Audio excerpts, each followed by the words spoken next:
ઘરાનામાં શું ડિફરન્સ હોય છે? દિલ્હી ઘરાના અને અજરાડા ઘરાના એ બંનેમાં એક ગિટારના બોલો વધારે હોય છે.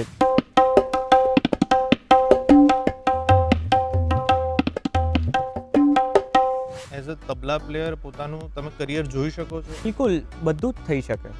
તમારું ડેડિકેશન, તમારા ગુરુ પ્રત્યેનો એક ભાવ, એ બધામાં તમે ક્લિયર હોવા જોઈએ. ઇન્ડિયામાં ટોટલ કેટલા ઘરાના છે? દિલ્હી છે, અજરાડા છે, લખનઉ, ફરુખાબાદ, પંજાબ અને બનારસ.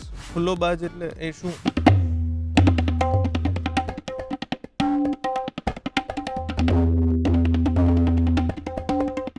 ગુડ મોર્નિંગ ગુજરાતમાં આપ સૌનું સ્વાગત છે. હું છું પાર્થ. એને શું રોકી શકવાનું, અંધારાનું તાળું જે પોતાની સાથે રાખે પોતાનું અજવાળું. મિત્રો, આજે આપણી સાથે ગુજરાતના એક ઉભરતા કલાકાર, જેમને હમણાં જ પંડિત ઓમકારનાથ ઠાકુર તાલ વાદ્ય કોમ્પિટિશનમાં જેમણે પ્રથમ ક્રમાંક મેળવ્યો છે, જેઓ 7 વર્ષની ઉંમરથી તબલા વગાડી રહ્યા છે. અને પહેલાં એમના પિતાશ્રી આશુતોષ દવે પાસે શીખ્યા અને હાલ બનારસ ઘરાનાના રોહન બોઝ મહારાજ પાસે એ તબલા શીખી રહ્યા છે. અને આપે એમને ક્યાંક ને ક્યાંક ઘણા બધા કાર્યક્રમ જેમ કે તાનારીરી ફેસ્ટિવલ હોય કે સોમનાથ ફેસ્ટિવલ હોય એમને પરફોર્મ કરતા જોયા હશે. તો આવો મળીએ એવા ઉભરતા કલાકારને, માધવ દવે. Thank you. નમસ્તે માધવ. નમસ્તે. મધુભાઈ, અત્યારે સવારના 7 વાગ્યા છે, તો આપણે કંઈક પ્રથમ પહોરની કોઈ એવું તમે વગાડીને દેખાડી શકો અમને? જી બિલકુલ. એક રેલો છે જે હું પ્રસ્તુત કરું છું તમારી સમક્ષ.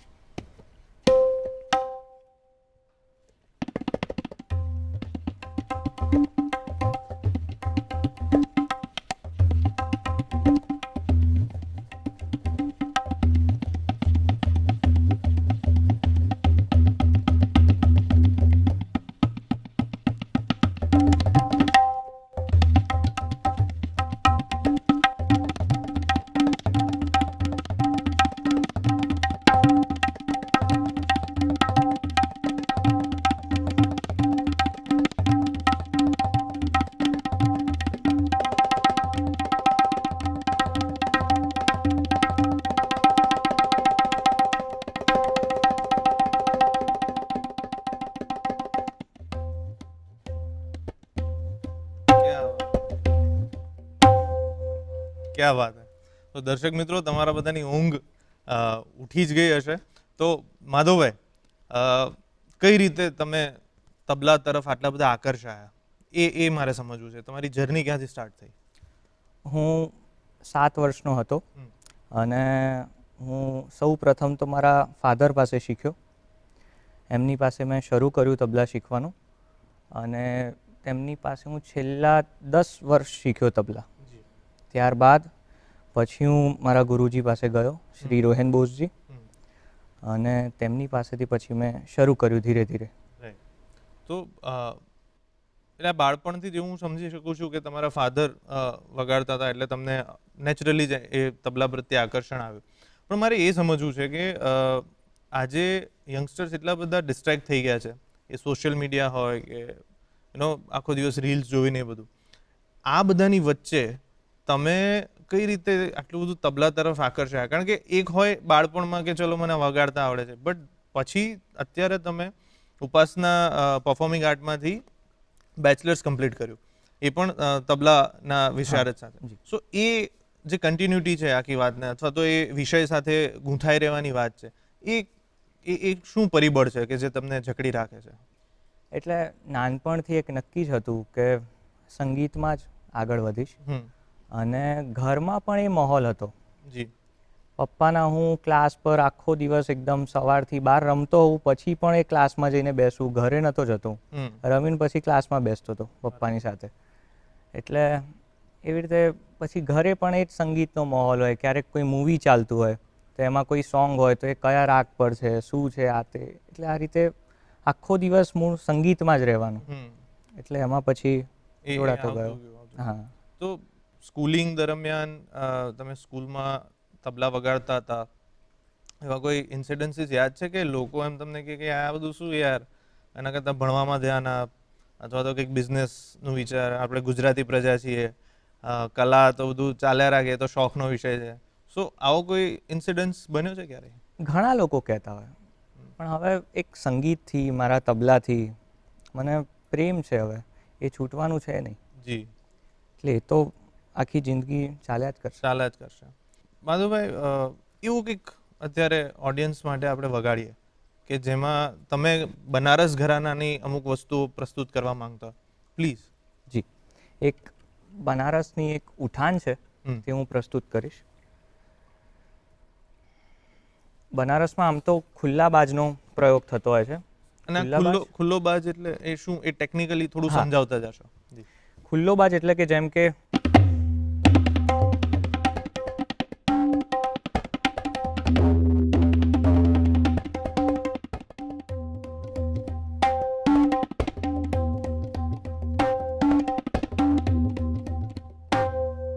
આ એક ખુલ્લો બાજ છે.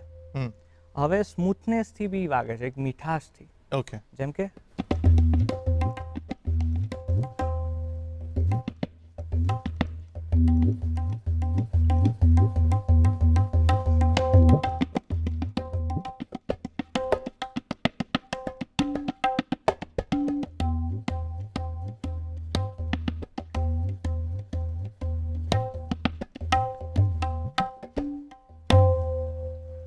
ક્યાં વાત હે.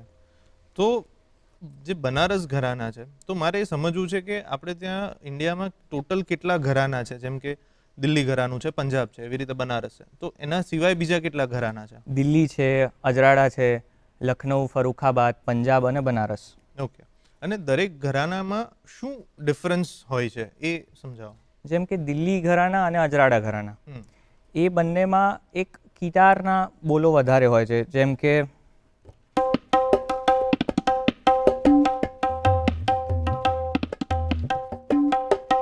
બાકી બધા ઘરાનામાં બંધ બાજ, જે અત્યારે મેં વગાડ્યું, એ વધારે પ્રયોગ થતો હોય છે. અને બનારસમાં ખુલ્લો બાજ અને બંધ બાજ બંનેનો તમે પ્રયોગ કરી શકો છો. બરાબર છે. સો આપણે ત્યાં સૌથી, હું એવું સમજુ છું કે તબલા પ્લેયર્સને બીજા જે પણ પ્લેયર્સ છે, જેમ કે કોઈ વોકલ સિંગર છે અથવા તો જે પણ મેઇન આર્ટિસ્ટ છે, સિતાર વાદક કે કોઈ પણ, એનાથી હંમેશા એક સાઈડમાં આપણે એવું સમજતા હોઈએ છીએ કે તબલા પ્લેયરને હંમેશા એમ થોડુંક અલગ રીતે જોતા હોય છે.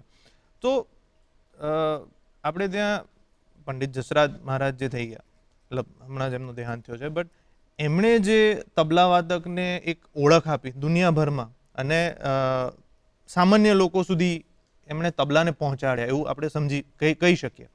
તો તમને એવું લાગે છે કે હજી પણ એમાં ઘણું બધું કરવા જેવું છે? કારણ કે તબલા હંમેશા ક્યાંક ને ક્યાંક એ સાઈડમાં ઇન્સ્ટ્રુમેન્ટ તરીકે વધારે લોકો જોઈ રહ્યા છે. તો તમારું શું માનવું છે એના ઉપર?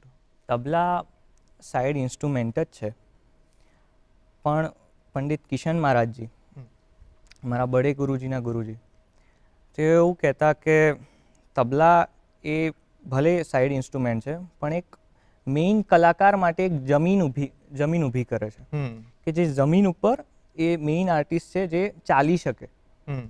એટલે એક સ્તર એવું મજબૂત એક તબલા વાદક સાથી કલાકાર ઊભું કરી શકે છે.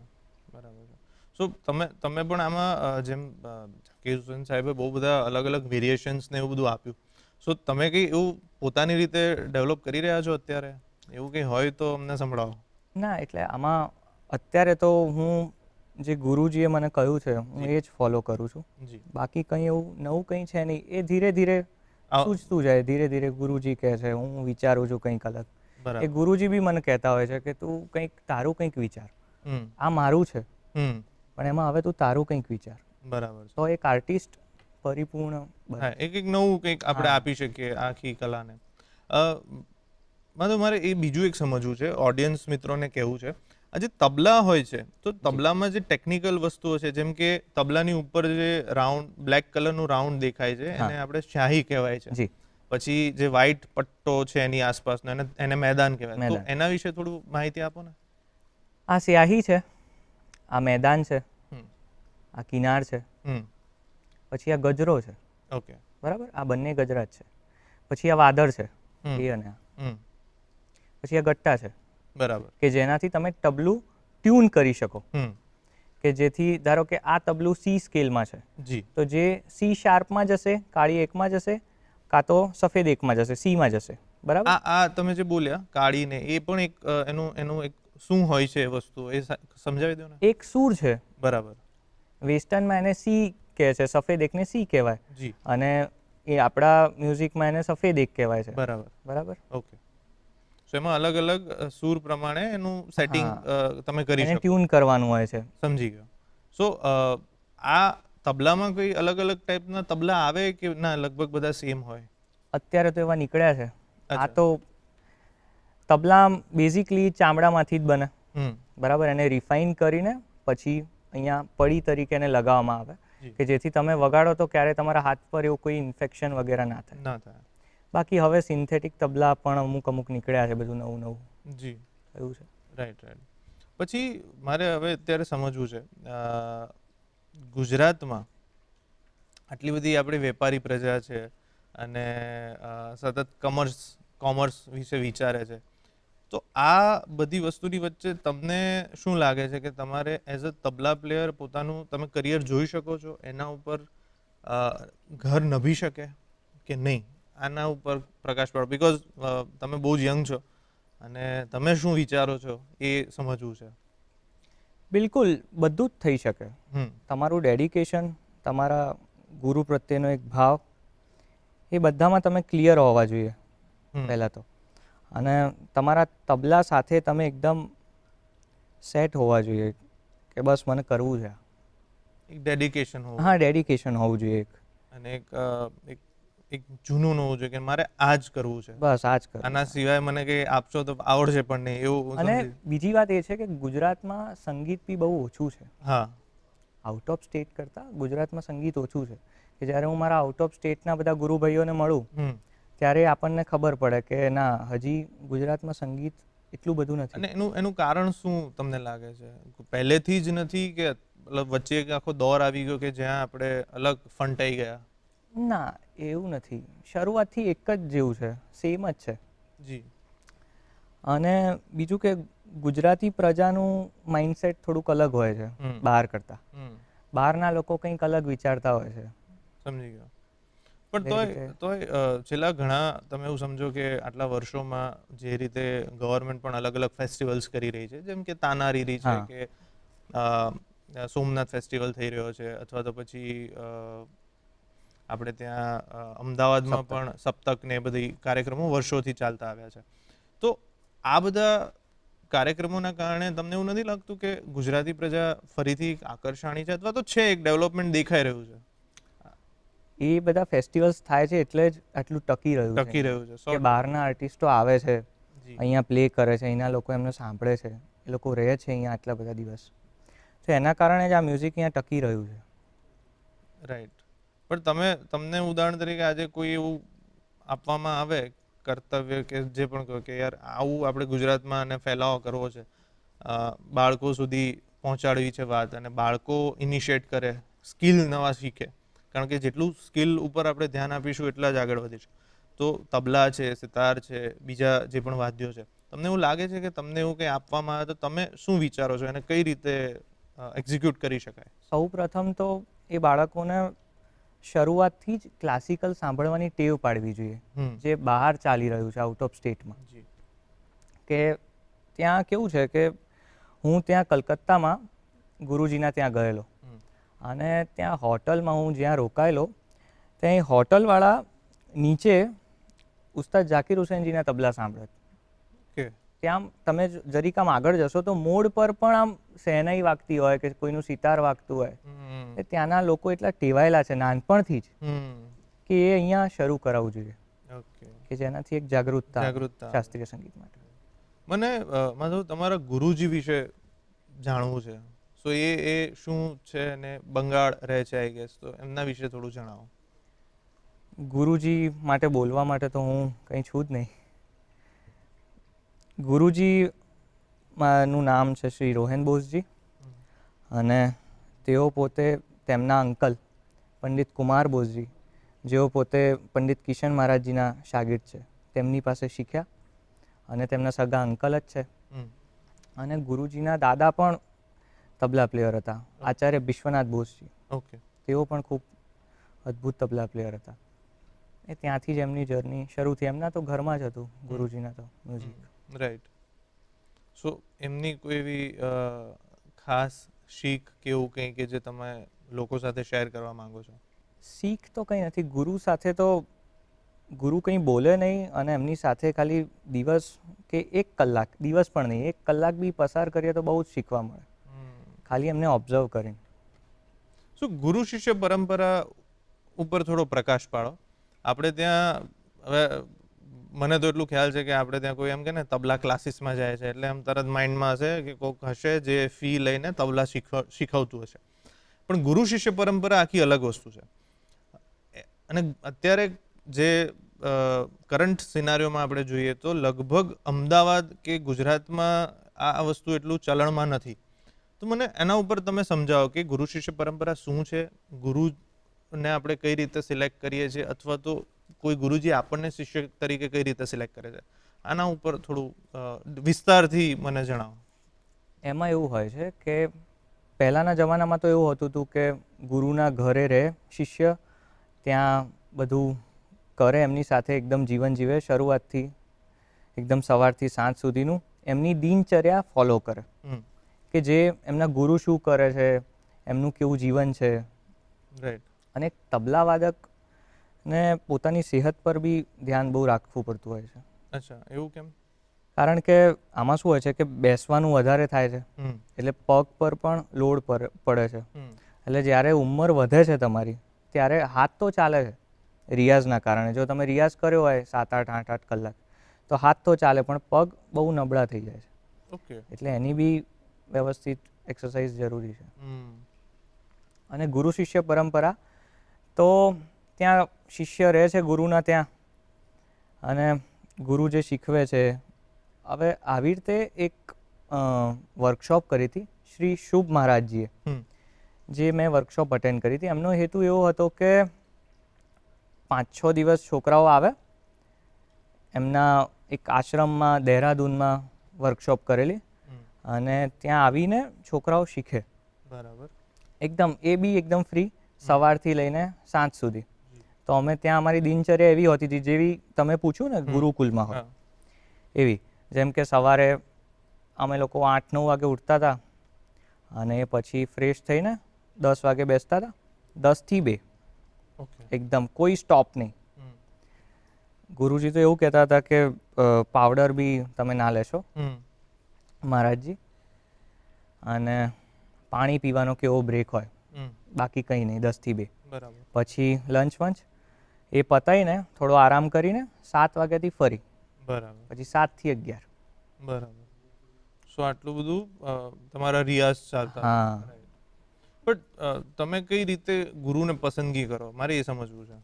મતલબ એ કઈ રીતે હોય, અથવા તો તમે ઉદાહરણ તરીકે પ્રપોઝલ લઈને ગયા કે સર મારે શિષ્ય બનવું છે આપના, તો એ પણ એવું કંઈક કસોટી કરતા હશે ને કે આ લાયક છે અને આવડે છે, એ કઈ તમારી સાથે શું બન્યું? મારી સાથે તો ગુરુજીને મેં કહ્યું સૌ પ્રથમવાર, એટલે ગુરુજીએ મને કહ્યું કે તુમ अपना वीडियो जो भी है मुझे भेजो, કે વિડીયો મોકલતા રહો મને. પછી મેં વિડીયો મોકલ્યો તો ગુરુજીને બહુ ગમ્યું. પછી ગુરુજીએ કહ્યું કે હા હવે શીખવાડીશું તને. ઓકે. સો હું એવું સમજુ છું કે જેમ ક્યાંક આપણે બંદિશ બેન્ડિટ જે વેબ સિરીઝ આવી છે એના ઉપર એમાં પણ જોયું હતું કે ગુરુ શિષ્ય પરંપરામાં માત્ર ને માત્ર તમારી આવડત ઉપર તમને શિષ્ય તરીકે કોઈ ગુરુ સ્વીકારે, અને અથવા તો પછી તમારા ફેમિલીમાં કંઈ હોય તો એ રીતનું હોય. તો આ વસ્તુ તમને એવું લાગે છે કે ઇન ફ્યુચર તમે જ્યારે બહુ જ મોટા મેસ્ટ્રો બની જાઓ તબલામાં, તો તમે ગુજરાતમાં આ પરંપરાને વધારો આગળ, કે તમારા પાસે લોકો આવે કે તમે મને મતલબ શિષ્ય બનાવો, તો તમે કોઈ એવું વિચારો છો કે હું આવી કંઈ ટેસ્ટ લઈશ કે આવું કંઈક કરીશ? ટેસ્ટ વેસ્ટ તો ઠીક છે, પણ એક શિષ્યનો એક ગુરુ પ્રત્યે બસ ભાવ હોય ને એ જ બધું છે. વાગે ના વાગે તો અલગ વસ્તુ છે, તો ભગવાનની કૃપા છે. રાઈટ. સૌ પ્રથમ તો ભાવ હોવો જોઈએ ગુરુ પ્રત્યે, રાઈટ. અને ગુરુની આંખોથી એનું ભવિષ્ય જોવે. એ શિષ્ય પોતાના ગુરુની આંખોથી એનું ભવિષ્ય જોવે, એવો ભાવ હોય તો શક્ય બને. એ ડિવોશન હોવું જોઈએ હા. ગુરુ પ્રત્યેનું. રાઈટ. સો તમે હવે બીજું શું કંઈક બનારસ ઘરાનાનું તમે હા. તમારે જે પણ સંભળાવવું હોય. એક બાટ છે હમ. બનારસ ઘરાણાની, બહુ ફેમસ છે, ધીગ ધીના ત્રિકટ ધીના. એના બોલ આવા છે કે ધીગ ધીના તિરકટ ધીના ધાગે ના ધી ગતિ નાળા તિક તિન્ના ત્રિકટ તિન્ના તાકે ના ધી ગતિ નાળા. હમ. આમાં મારા બડે ગુરુજીનું એવું કહેવું છે કે જે બાયું છે હમ. એને એકદમ ખાસ રાખીને જો વગાડવામાં આવે તો બહુ જ સુપર્બ સાઉન્ડ કરે છે. ઓકે.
ક્યા વાત હે, ક્યા વાત હે. તો આની સાથે જ મિત્રો આપણે એક નાનકડા વિરામ પછી ફરીથી મળીએ ગુડ મોર્નિંગ ગુજરાતમાં.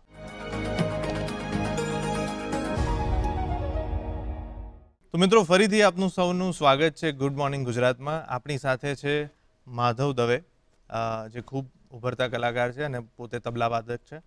તો માધવભાઈ, વાત આપણે આગળ વધારીએ. આપ બનારસ ઘરાનાથી બિલોંગ કરો છો, સો મને થોડું એના વિશે પણ સમજાવો, એ ક્યાંથી શરૂઆત થઈ અને અત્યારે કઈ રીતે બધું ચાલી રહ્યું છે. બનારસ ઘરાનાની શરૂઆત પંડિત રામ સહાયજીએ કરી.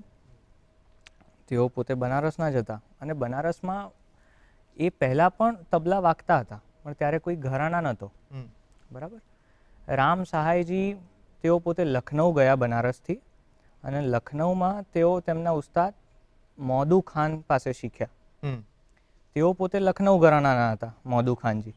તેમની પાસે તેઓ શીખ્યા અને રામ સહાયજી જ્યારે પાછા આવ્યા તેમના ગુરુ પાસેથી શીખીને બનારસ, ત્યારે તેમને એક પોતાની વિવેક બુદ્ધિ દ્વારા આ ઘરાનાની શરૂઆત કરી કે જેમાં ખુલ્લો બાજનો પણ ઉપયોગ હોય અને લખનઉની અમુક અમુક બાનીનો પ્રયોગ થતો હોય. અને ત્યારથી પછી બનારસનું વાદન શરૂ થયું. બરાબર. તેમની પરંપરામાં અને પછી શિષ્યો બધા. શું તમને ક્યારે આમ ઈચ્છા થાય કે આપણે કંઈક ગુજરાત ઘરાનું બનાવીએ કે એવું કંઈ? ના ના, બિકોઝ એ સ્ટેજ આવશે કે હવે હું કંઈક નવું આમાં આપી શકું છું આ કલાને, તો એવું કંઈ વિચાર્યું છે ક્યારે? એટલે જો ઘરાના એક સ્ટાઇલ છે, બરાબર. હવે હું આ વગાડું છું એટલે મારા હાથથી કંઈક અલગ બોલશે. તમે જો વગાડશો એ સ્ટાઇલ તો તમારા હાથથી કંઈક અલગ બોલશે. રાઈટ. એટલે મુખ્ય એ ઘરાના છે, સમજી. બાકી વસ્તુ પ્રોડક્શન અલગ અલગ છે. Right right right. તો માધવ, મને એ પણ જણાવો કે ફિલ્મોમાં લગભગ હવે બિકોઝ ટેકનોલોજી અને એઆઈનો એટલો બધો જમાનો આવી ગયો છે, મોટાભાગના જે મ્યુઝિક ડિરેક્ટર્સ છે એ તબલા પ્લેયર્સ પાસે તબલા લગભગ નથી જ વગાડી રહ્યા અને એ કોમ્પ્યુટર અથવા તો એઆઈની મદદથી અથવા સોફ્ટવેર્સની મદદથી એ તબલાને એનું સેટિંગ કરતા મતલબ મૂકતા હોય છે સોંગમાં. તમને એવું કોઈ સોંગ બહુ આમ યાદ રહી ગયું હોય કે યાર આમાં સાલા શું તબલા વગાડ્યા છે, અને કોઈ ઓરિજિનલ આર્ટિસ્ટ કે એવા કોઈ એવું તમને કોઈ યાદ છે?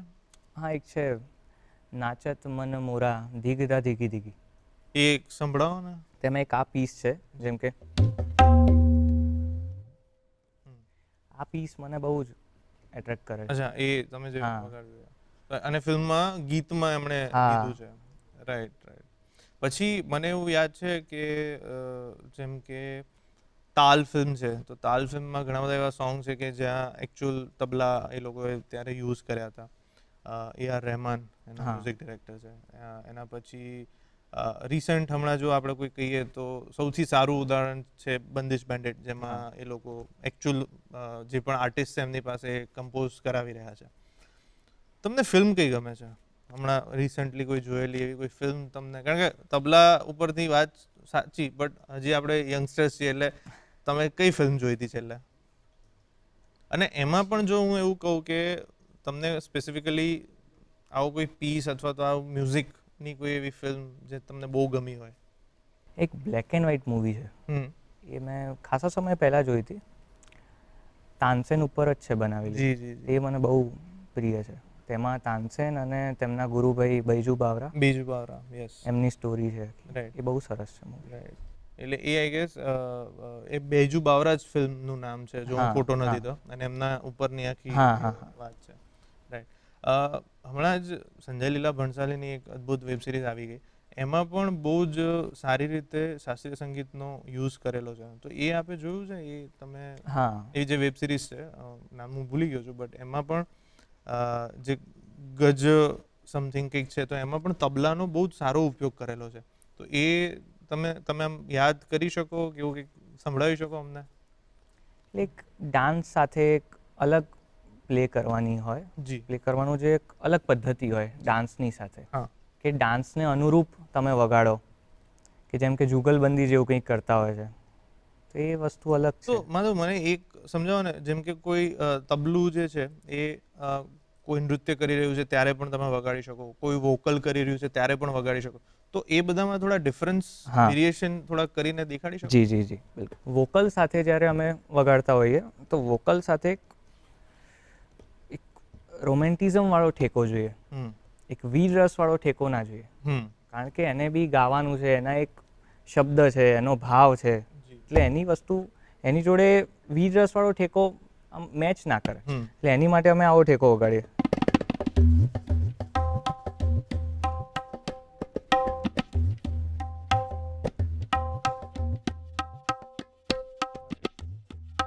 અને જેમ કે હવે તંત્રકારી સરોદ કે સિતાર સાથે હોય તો અલગ હોય.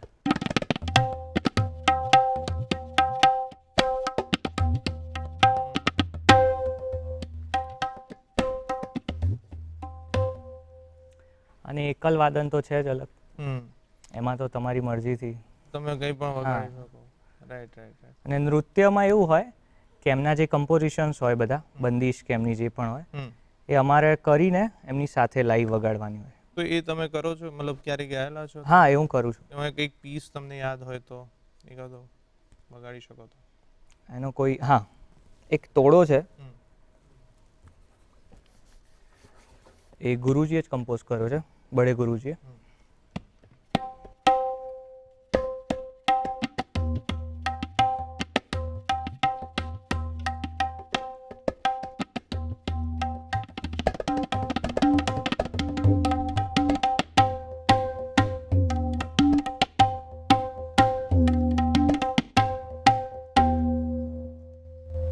રાઈટ. સો આ નૃત્ય સાથે? હા, એ નૃત્ય સાથે, કે જેમ કે ગિનતળાન આવ્યું તો એમાં એ જમ્પ કરશે કે રીતે. સમજી ગયો સમજી ગયો. આમાં તો જો તબલા ન હોત, હા, તો તમારું જીવન શું હોત? તબલા ના હોત તો હું ભણ્યો હોત, ભણવું પડત મારે. બીજું કોઈ ઇન્સ્ટ્રુમેન્ટ કે જેમાં તમને બહુ જ રસ છે? મેં તબલા અને વોકલ સાથે કર્યું શરૂ. અચ્છા. મારા ફાધર પાસે. વોકલ બી મેં તબલાની સાથે જ કર્યું હતું શરૂ.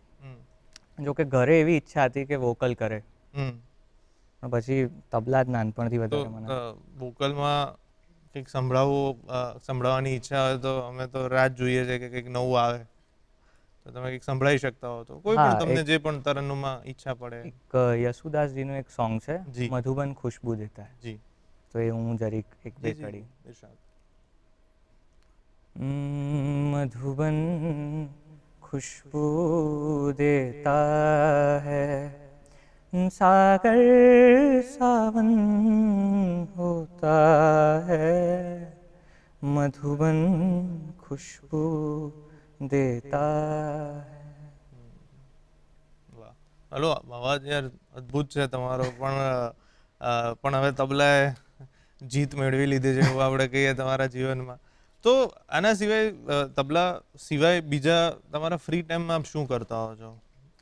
ફ્રી ટાઈમમાં હું વચ્ચે તો મેં જીમ શરૂ કરેલું, એટલે હું બહુ જ એક્સરસાઇઝ તરફ વળી ગયો હતો. ઓકે. હા, એટલે એના સિવાય અને બાકી રિયાઝ. તો ક્યારે એવું બન્યું છે કે ડમ્બલ્સ બહુ મારી લીધા પછી હા, ખોટા થાય છે વાગી ને. જાય? એટલે એની માટે અમે લોકો શું કરતા હોઈએ છીએ કે જેમ કે બાયસેપ કે ટ્રાયસેપ કર્યો તમે હા. વર્કઆઉટ, હા, તો પછી હવે તમારે ઘરે જઈને એની એક અલગ એક્સરસાઇઝ છે જી જે મારા ગુરુજી બી કરે છે અને એમના ગુરુજી બી કરતા હતા. જી. તે અલગ એક્સરસાઇઝ તમારે તરત આવીને કરવી પડે, રાઈટ તો એ મસલ એટલો ફ્લેક્સિબલ રહે. Right right right. પણ માધવ, તમારી સાથે આજે બહુ જ મજા આવી. હું ઓડિયન્સ મિત્રોને એવું કહીશ કે આજના આટલા ડિસ્ટ્રેક્ટેડ જમાનામાં જ્યાં સોશિયલ મીડિયા ને બધું બહુ જ એટલું વ્યાપ્તપણે અવેલેબલ છે અને યંગસ્ટર્સ પોતાનો સમય બગાડી રહ્યા છે, એવા દોરમાં આપણી પાસે માધવ જેવા ઉત્તમ ઉદાહરણ છે કે જે ફોકસ રહીને પોતાની જે કલા છે એના પ્રત્યે સમર્પિત રહીને કેટલું નવું આગળ કરતા જાય છે. આપ સૌને વિનંતી છે કે ફોકસ રહીએ અને કોઈ એક દિશામાં ખૂબ ઊંડાણપૂર્વક કામ કરીએ. આપણે ફરી મળીશું ગુડ મોર્નિંગ ગુજરાતમાં. પણ એ પહેલાં માધવ, હું આપને વિનંતી કરું છું કે કંઈક લાસ્ટ પીસ જે ઓડિયન્સને એકદમ મજા કરે. જી, એક બનારસ ઘરાનાની એક ગત છે, જી હું કરીશ પ્રસ્તુત. જી.